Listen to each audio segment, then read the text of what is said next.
You get a sense from talking with Brady just after he sees 15 spring practices and then, a couple months to review, you get the idea that him coming in, does he feel like he can kind of go in and do what he'd anticipated, or does he have to tweak a little bit based on what he's kind of seen and how he's prepared over the last few months?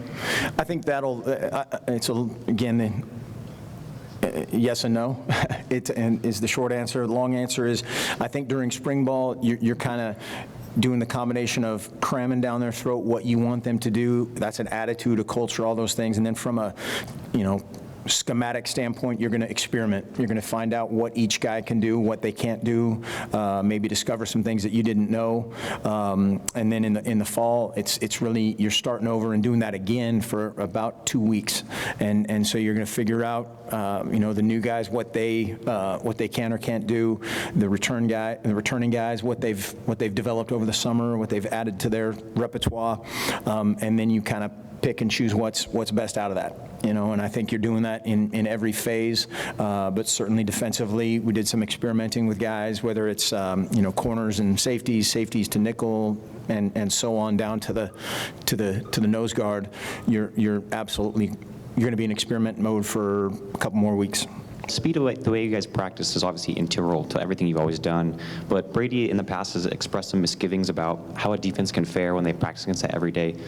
Are there going to be kind of material changes to the speed? I don't know, do you structure it differently at all? Are you going to meet them halfway? I just don't know how that works. No, that's the old, it's always funny because every defensive coordinator says that, and then when they practice, they have 2 offensive scout teams go against the defense. And so we just have one. And so we try to play at that tempo, and our tempo of practice hasn't changed at all. We've tweak some drills, just like we have every year since the beginning of time, a little bit here and there. But the gist of what we're doing from a tempo standpoint, absolutely, that's all systems go.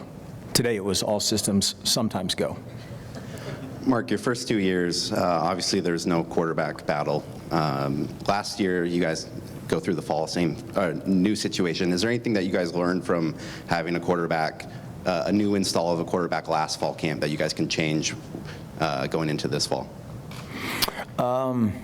Not really, just in terms of, last year was unique in that Vernon wasn't here wasn't here right now, right? As of this day, or how, I can't remember how that all played out. Seems like 20 years ago at this point.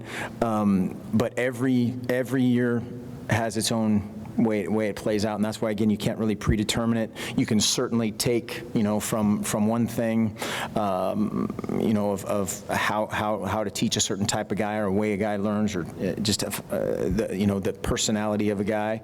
But those guys are also individuals, and you're going to cater a lot of what you do offensively to that quarterback's personality. If he can't do it, then we're idiots for trying to do it, type of thing.